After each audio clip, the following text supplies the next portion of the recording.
Hello. Today we're going to reprogram your mind. We're going to reprogram your mind to say no, no, no.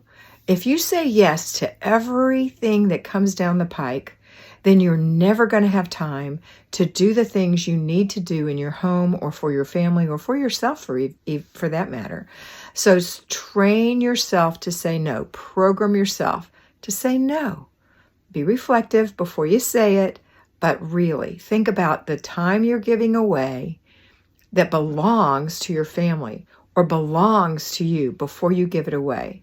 There's a lot of focus on giving up your time and being that person who's so good in the community and in the church, and those are good things, but not to the extent that you have no time for your family. And this is why the house looks the way it does, and this is why the children act the way they do, and this is why you feel the way you do.